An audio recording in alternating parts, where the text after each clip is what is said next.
Hi everyone, I'm Ken from Crypto Trading KS and Borsog Trader. If you're new, welcome, and welcome back KS family and the Borsog clan. Let's run the numbers. Bitcoin is currently up 7.56% to 22,403. Ethereum is up 16.12% to 1565. We can also see that DeFi is doing really well. And DeFi total value locked is up 5.7% to 84.81 billion from yesterday. We go through the heat map of the crypto market because we want to actually understand what's happening under the hood in crypto. We know that opportunities reset daily. And to make gains like this, these are 24-hour percent gains. We must have been in 24 hours ago. From my 30 plus years in financial markets, I explain the smart money mindset to assist you to be more of a financial blessing to yourself and those you love, gaining real wealth in the process. If you would like daily updates on price movements in the crypto market, 7 days a week, 365 days a year, please subscribe to YouTube. Please consider sharing and liking this video and also subscribing to the channel. We would love to have you as a part of our globally extended KS family. What we've just done together is a quick run through of the crypto market. We're looking deep into the heart of crypto, and you can see that whilst most things are green, there are some things that are red. Some people say, Ken, how can you apply Borsog, which is buy on red, sell on green, if they're always green? Well, the truth is that any particular thing that you look at that is green is going up and down and up and down and up and down. You can always buy retracements, and that is a definite way to go. For example, we're always getting waves of price in the crypto market. Have a look at Mana, Decentraland. This wave down was a retracement, and you can see that when Bitcoin comes down, its gravity pulls the entire crypto market with it. Keep your eye on Bitcoin.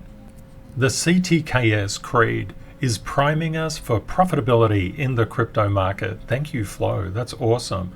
I know the universe wants me to succeed. Every day I show kindness, integrity, and gratitude. I know opportunities and life reset daily. I am worthy. I go slow to go fast. Life pullbacks give me strength for the next life rally. I am dedicated and committed. I win or learn and never blame. Why do we have this creed? Because of Rule 570, psychology sets profitability. The creed helps us to look for the positivities in the market, but by nature, we default as a human race to negativity. And there's a problem with that, especially if you're investing and trading. If you see the difficulty in every opportunity, the market will relentlessly take your money and give it to those who see the opportunity in every difficulty.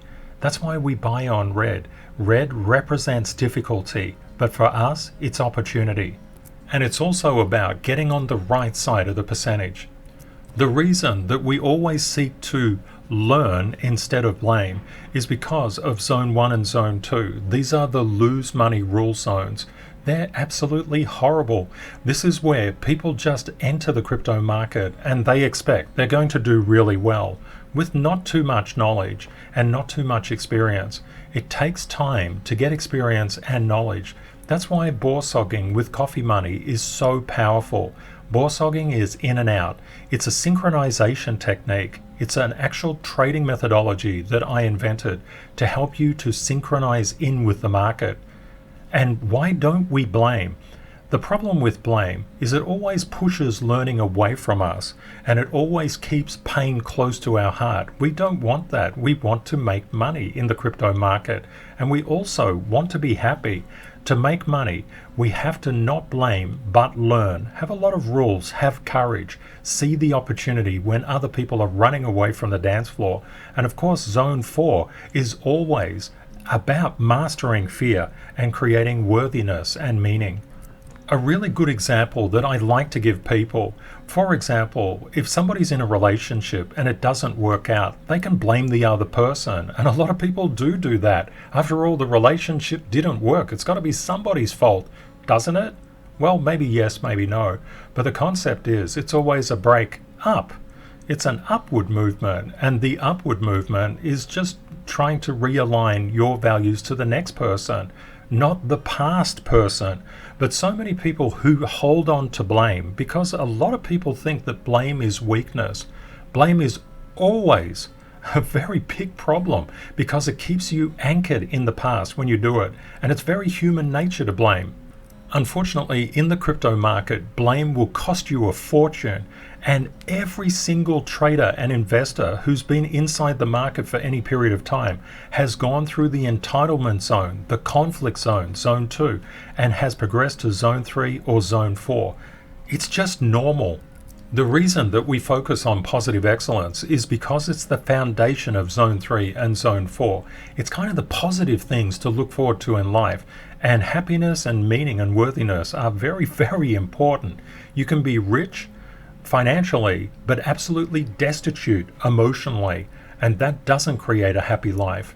Going back to the relationship example, because I had a really good point with this. For example, I know of some people who've had a bad breakup and they've continued that pain in their lives, subjecting every single partner they have had since that initial relationship that didn't work out. And what does it do? It poisons all those relationships. And when we think of human interaction, relationships, whenever there is a loss, our brains don't like that. We like certainty. But the problem is, losses are just part of life. They're just part of the tapestry. And when you get into the crypto market or any financial market, you are always going to get losses. Losses are the cover charge of the market. They're there to help us to learn. But when people blame, they lose the learning experience. And when people actually forgive whatever the situation is, they don't do it for other people, they do it for themselves, not to be tied to that person anymore. But a lot of people think that forgiveness is weakness. Forgiveness is very strong. Only the strong can forgive. It takes nothing, no power whatsoever to blame. Actually, blame is a default reaction. It comes straight from the brainstem, our lower level thinking. And what happens when people make losses in the crypto market? Of course, it's painful. It definitely feels like a relationship breakdown or break up. Relationship breakups feel terrible. There's sorrow and loss and sadness and loneliness and grief and mourning and despair and anguish and wow, there's so many bad things about it. And the same with losses. The only way to get over a broken heart is to done and dust the relationship and say, I forgive myself for getting into that relationship. And then what happens next? You can find a better relationship because you know what you don't want. It's the same with losses in the crypto market. Done and dust them. What did I learn from this? And it's not about other people. Focus on yourself because you're the only one who can ever control where you buy and where you sell. And no expert knows your needs. I can tell after so many decades in financial markets who's going to win and who is going to lose in the game of crypto. When people go through the masterclass, they need real wealth. If they don't have this foundation of positive excellence and real wealth, they will fail in the crypto market. It doesn't matter how much knowledge you have. If you don't have emotional mastery, you're in trouble. And you can always tell who is in trouble because they're aggressive, because they lash out. And my heart goes out to everybody who is feeling those kind of thoughts. And I've seen across social media and many, many different influencers, they're all getting hammered at the moment. It seems that there's so much bitterness inside the market. Drop the bitterness, look for the opportunity. Opportunities save you. Bitterness keeps you stuck. There's no reason to be bitter in this world. Just like a relationship that doesn't work out, it's a break up, not a breakdown. And it's important to look for that perspective. And I know it's hard. And the reason that I talk about this also, I win or learn and never blame. I wanted to explain that last line because it's so incredibly important. If we do not blame, we've already forgiven ourselves. Doesn't matter about other people. You never forgive others. In truth, you only release that particular problem. And when you release it, it's a weight off your shoulders. In the market, we have to release the pain of losses or the pain of not selling or not buying at the right price. It happens all the time. Don't worry about it. You're going to experience it thousands of times. Rule 225, Bitcoin cannot escape the stock market's gravity. With this rule in mind, we should be able to look at the stock market and it should tell us what Bitcoin did. Is it possible to do that? Let's find out. Masterclass students, you get my live chart in TM6. When we look at the VIX, the fear gauge of the market, what did it come down and do? The fear left the market, but it returned. What did that do to price? Price rallied and then collapsed down to a support level. Okay, but what happened to Bitcoin? Bitcoin absolutely rallied and then dropped back. This is critical to understand, this interdependence between markets. A lot of people only look at the crypto market. In fact, they'll only look at Bitcoin. How could you do that? You need to look at so many things.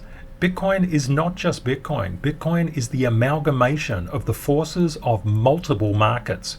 These multiple markets, such as the main US stock market, will impact risk on and risk off appetite. And what's happening when we look at bonds? Remember that we were talking about bonds just inching along this support line, getting close to breaking through. They're broken through. And we can see bond yields have broken through their resistance. They're now on the way up. And what do we see with the association of bond yields and Bitcoin, which is the blue line? And what do you see with the association between bond price and the blue line, which is Bitcoin? Please let me know in the comments. It's really important to understand these things. And we can also see gold selling off. And I was talking a couple of days ago about the US dollar starting to get under resistance, and that is actually what has happened. And when we look, for example, at oil is starting to move across. There's a very tight resistance line here that oil is starting to break out of. So just be aware of that as well. What about junk bonds? Junk bonds, JNK. What JNK is doing right now is coming down. But is this over? Do we expect just a plummet? Well, JNK is just finding a higher low. This is a low, this is a low, but this is higher. We would expect the JNK to create, or junk bonds to create, a higher low as well. But could it keep on going? Yeah, sure it could. But from a technical perspective, as soon as we reach a support level, we expect a technical bounce. The next Fed meeting is in 8 days. And we can see that the probabilities for the target rate at that Fed meeting have raised up considerably. Over time, we've seen the target rate actually move up and up and up to this 250 to 275 basis points, which is a 100-point basis increase. That's pretty steep. We were looking at a 75 basis point increase, but if you look at these statistics 1 month ago, about an 88% probability that we would have this increase. It's actually fallen now to 69%. And look, a month ago, we were not anticipating a 100-point base point rise. And now we've got a 31% chance of that. So what is this actually showing us? The Fed is being aggressive. Ugh, naughty Fed. Let's look into the crypto market using Rule 45. No alt can escape Bitcoin's gravity. Just as we track the Fear and Greed Index in the main stock market, we track it also in crypto. Yesterday it was 24. Today it is 30.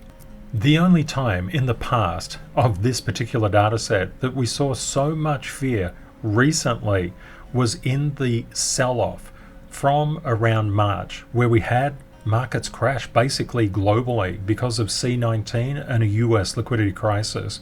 And what we've seen is that price, this is the Crypto Fear and Greed Index, even though price was recovering throughout this period, we saw the Crypto Fear and Greed Index spike up, then down, and then up.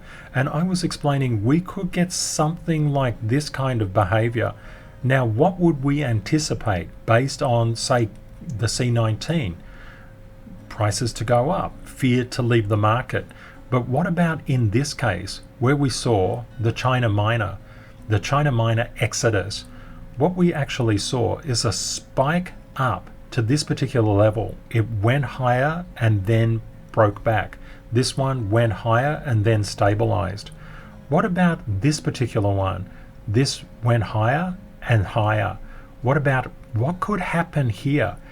The probabilities point the price could in fact increase and go up to meet a resistance of around 30,000. But we always know that we must have our three-dimensional decision making in process. This is Risk Management 101. I talk about risk management every single day on the public channel. For example, I say you must know what you will do, just like a traffic light, if price goes against you, goes nowhere, or goes for you. And we used to talk about three-dimensional decision making, and there's three-way boy. The concept is know what price, what you're going to do, what your in advance decisions are if price goes for you, goes against you, or goes nowhere. This is Risk Management 101. Crypto is incredibly volatile. It's the most volatile market on the planet. And always remember, experts do not know your needs. They don't know if you're hodling. They don't know if you're trading. We are, of course, a trading community, but many people invest, and investing is just a form of accumulation trading, and that's totally legitimate. When we think about Michael Saylor and Max Kaiser, they're Bitcoin maxis. Everything is about Bitcoin. They buy it and they never ever sell. Well, so they say. So the concept is, what is their risk management strategy on Bitcoin? Please let me know in the comments. And please let me know, what is your risk strategy? That's always good to share. Looking at Bitcoin's current action, we can see that Bitcoin is currently trading at 22,254. It's doing really well. It's got over a level of very strong resistance, and it's liquidated a lot of shorts in the process.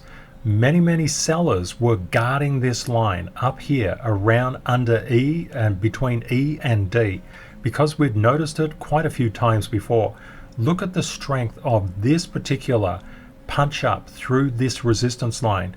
Compared to this, there are institutional candles at play here. What we can see is the institutions are seeking to push Bitcoin above this 22,000 line.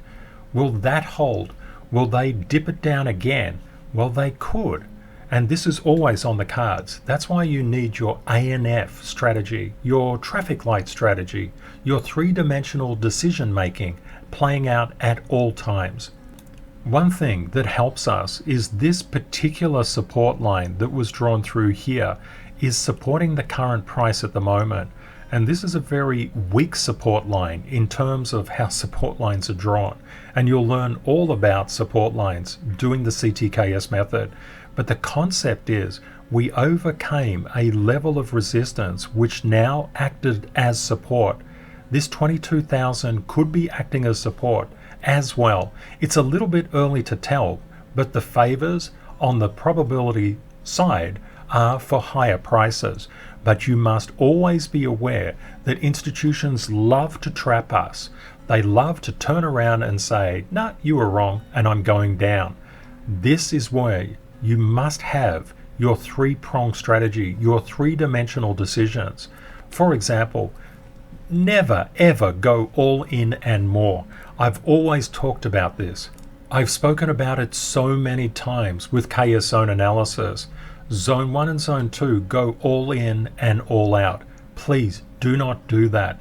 That is absolutely crazy to do, because if you go all in at the wrong time and you're not quite sure how to get out, you'll be in trouble. What we do, especially in the masterclass, is that we buy at levels of support going down, and sometimes those levels of support go down a long way, even 80%. And you might say, Ken, 80%? What the heck would you do 80% down for? Because crypto is that volatile. Crypto is so volatile. People just don't understand how volatile the crypto market is. But you can use it for your advantage. Let's have a look at what the options market is telling us. And when we look at max pain, what actually do we see here? We're seeing that the max pain actually increased to 22,000. This is a response to the price going up. You remember yesterday, Max Pain was 21,500. It's gone up to 22,000, which would place it literally directly smack bang on that very strong support line. Remember how a couple of days ago, well, 5 days ago, we had a Max Pain coming down to the support line here at around 19,500. Look at that. If that actually plays out, this is really good for crypto because the options market is expecting or anticipating that price will go higher. Don't forget, the smart money people, they love to manipulate the market, so we have to be a little bit careful, but this is a probability, and if it plays out, it's a nice probability. Just have your ANF, your three-pronged decision making, in full focus. In zone 1 and zone 2 of that diagram I showed you before, people want certainty. Hey, everybody wants certainty, but this is financial markets and this is the crypto market. There's no certainty in here, but there is 100% probabilistic fearlessness. When we understand how the markets are moving, when we gain a feel through borsogging, just using coffee money to get in synchronization with the market, you can start anticipating the market through probability. There may not be certainty, but there's a powerful force in probability that will take you to where you need to go. And what do we see with the longs and the shorts? The longs, this green line, this is the number of margin longs in Bitcoin and the number of margin longs in Bitcoin for the shorts. And what do we see here? They're both decreasing. What does this actually mean? When we look at 24-hour liquidations, they're really, really high, 856.87 million across nearly 150,000 positions. That is really high. We've got a decisive move in the market. And when we look at total liquidations across the past 24 hours, 56% were short. What about the past 12 hours? It flipped around the other way. Let's say 53% long. What about the past 4 hours? Whoa, it flipped around again, 52% short. What about the past hour? It's flipped around again, 75.2% long. The longs and the shorts are coming out of the market because they're completely undecided as to what is happening. And what does that mean? It means the market condition is very uncertain, which means that it's fantastic for borsogging. What we can see is more shorts have been liquidated than longs in the past trading session. So this is a fascinating market to be involved with right now. The reason I'm talking about risk management, all of these 150,000 positions, they were all certain that things were going to go for them, and they didn't.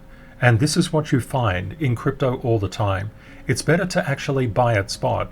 If your price moves you against you, you can basically just hold it. You don't have any servicing fees. It's a really, really good way to go. And if it changes enough and you accumulate enough, you can change a loss into a profit. That's also something that you can do. But when you're using leverage trading, if it goes against you, you can actually get wiped out. We have a saying inside our community, friends don't let friends leverage trade. And we don't, because when people are learning, leverage trade doesn't get you anywhere for the time being. And when you're profitable consistently, okay, go for it, do whatever you want. But when you're just starting out, it's better to just start with small amounts of money. I call coffee money. Do borsogging and just get into the synchronization pattern of the markets. I talk about this in LV21 of the masterclass. Looking over the past 24 hours, the greatest gainers were Sand, up nearly 22%, Ethereum Classic, 21.6% up, Matic, 18.7% up, Curve, 18.6% up, CVX, 18.6% up, and Steppen, GMT, up 18.22%, and the entire crypto market is up 6.45%. Good on you, crypto. Going the other way, the greatest losses over the past 24 hours, there's really not too much. LDO down 8.5%, but then pretty much stable coins, and a PAXG, which doesn't really move too much at all. What this actually means is the crypto market is very, very overheated right at this point in time. You might say, Ken, what do you mean by overheated? Well, what you can actually see is that we've had a very strong movement up in Bitcoin. Because of Bitcoin's gravity, this has actually dragged the entire crypto market up by leaps and bounds. You can see this with Ethereum doing really, really well. XRP also doing very well. Binance Coin doing really well. ADA doing very well as well. Solana doing well. Doge getting there. And DOT also getting there. We can always see what's strong and what's not by comparing a particular beloved crypto to Bitcoin's gravity, because we know Rule 45, if Bitcoin moves the market and moves your alts, you can say, Bitcoin, you moved my alt. So if it's going in the positive direction, that's really good, but when it goes in the negative direction, we don't like that. And remember, if you're borsogging, you buy at spot and just learn the lessons with a small amount of money. That's the way to go, especially in times like this. Rule 109, enhancing your pattern recognition is a critical skill to have. I look at hundreds of cryptos every day to try and find the best picks, and what I've noticed crypto-wide is a lot of these alts are coming up to some steep resistance. Some are bypassing it, but a lot of alts are coming up to resistance levels. I believe that's why the longs and the shorts are exiting the market right now. They're just uncertain as to what is going to happen. And this can happen around points of structural uncertainty. For example, we hit a very major resistance line, blasted through it, decayed, and blasted back through it. That's structural uncertainty. A lot of people have been reducing their portfolio sizes if they're borsogging. That's not a bad idea, because borsogging is all about learning the market cycle and getting in phase with the market. When you are in phase, you can scale up if you wish.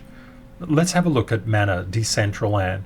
Mana is just obeying Bitcoin's gravity, but notice the over-exaggerations, and the over-exaggeration to the upside and to the downside. When Bitcoin comes down, what does Mana do? It really comes down. But when Bitcoin goes up, what does Mana do? It really goes up. So just keep these things in mind. And when we look at Sand is also doing really, really well. Sand is outperforming Mana, and you can see this by just looking at these charts, and that's exactly the reason I do it. And I'm so happy to see other influencers overlaying Bitcoin's price on alts. You're just legends. Well done. It's really going to help people. And when we look at Ape, look at Ape. Ape is aping. It's done so well, but it's still following Bitcoin's gravity. Just always keep this in mind. Stacks also following Bitcoin's gravity, but somewhat suppressed. WaxP, suppressed. Engine Coin, stronger. And what do we see here? Theta is coming up to a lot of resistance overhead. What about Axie? Axie has resistance, but it's got a way to play out. If the market continues to go up, we could get a potential 1982 level, and that could be really good for Axie. Axie is known to be incredibly spiky. When you look at these spikes down, they're quite massive. For example, this spike from the top down to the bottom is around 56%. This is crypto. Crypto is unlike the stock market. Many people come into the crypto market from the stock market, and they just can't believe the volatility. The volatility is outrageous, but when you learn to enhance it, embrace that volatility, you'll never go back to the stock market. Crypto is so special. Remember before, I was talking about Rule 570, psychology sets profitability. If we look at Axie Infinity, can you imagine if you were holding Axie and it's just plummeting, you would in all likelihood sell, because you just would go through so much pain. And of course that pain is horrible to go through, and we all go through pain like that in the crypto market. And what happened next? Axie started to rally, and many people would say, oh my goodness, Axie's up 51%. I have to get in. I'll buy now. And what are they buying at? almost a level of resistance, and then price goes down and they say, oh no, I got it wrong, it's going back again, it's going to go down another 50%. So they sell, and then it comes up, and then they say, oh, I got it wrong, I need to get in, and then it tanks and they get out. You can see why it's so important to actually get in synchronization with the market. If you're borsogging at the moment, I just want to let you know what I'm doing. I'm always in and out of the market. If something gets too overextended, I'm going to look for an opportunity that hasn't become overextended yet. I'm going to look for something more like this, and I'm not going to look at something more like that, because the potential upside is a bit limited. Unless the market proves itself out, if we get a considered rally above this and things start to move up again, okay, we know the next level of resistance is up around here, for example, around the 750 mark. So this is how I think about what I do when borsogging. And of course, I always draw in the CTKS lines. That's the only way I know where the guide rails are. Another thing that you should bear in mind, and of course the masterclass students know this, but maybe people in the general community don't, you can have certain patterns that play out when things get too overextended. For example, to the downside, this is an overextension of downside momentum. We would expect a reversal because this is unsustainable, and that's what we get. It can happen on the other side as well, when we have these blow-offs. Price is always moving in a wave. Always keep rule 4 in mind. Price moves in waves. What do we see with HOT? It's just coming up to a resistance level. It has this resistance and then this resistance around 2364. What do we see with storage? Storage is leveling out at the present time. It's trying to digest this massive move up. What about Anchor? Anchor is trying to absorb this massive move down, and we can see very similar patterns playing out across the entire crypto space.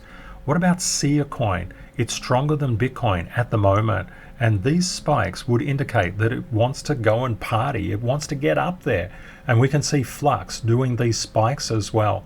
From a Borsog perspective, these spikes can be very, very profitable, but again, you must know what you're doing. It's not just buying on red or buying a retracement when it goes red inside the particular trend, but it's actually having the knowledge and knowing what you're doing. I'd like to thank everybody for their comments in yesterday and previous videos. And Art, fantastic comment here. Sometimes what you will find, if you enter really long comments into YouTube, the algorithm will just delete them. I don't do that. It's the algorithm that does it. So just keep that in mind. So what Art says, he's trying to help people out. You can't get hurt trading with low dollar amounts. That's coffee money. But you can get in tune to the market and gain knowledge and confidence, which will lead to huge gains later. Fantastic, Art.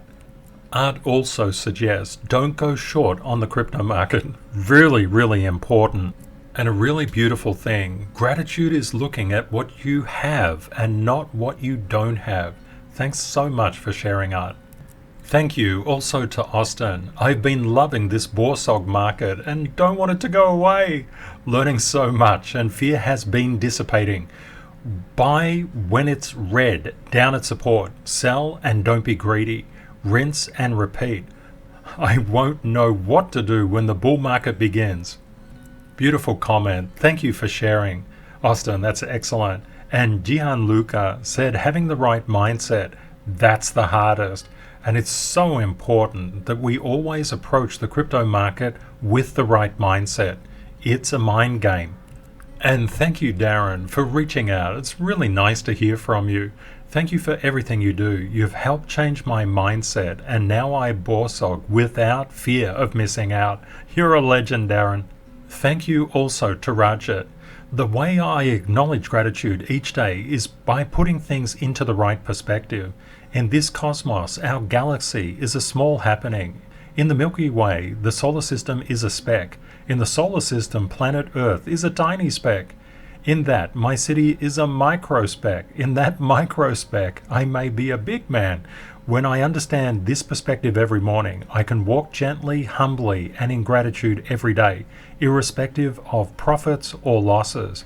Wow, that's really good, Rajat. Zoom out. Please let me know, where do you think Bitcoin is going in the next 24 hours? Do you think it'll be around a letter or a number, or which letter in particular? Please let me know. The reason to do this is just a form of active learning. Active learning makes you the money. Passive learning doesn't. I hope you found the content useful. Please consider sharing and liking this video and also subscribing to the channel. We would love to have you as a part of our globally extended KS family. Just a question for the comments. When do you think the wave of red is coming to the crypto market? Please let me know your thoughts. Thank you very much to our moderators for keeping our community safe from scammers, and to the CTKS ambassadors for assisting masterclass students. And of course, a very big thank you to you for watching and for being part of our global family. Please remember, crypto is volatile. Always prepare yourself for the best and worst case scenarios. Reality will likely be between them. Stay safe out there, my friends. Take care and see you next time. Bye for now.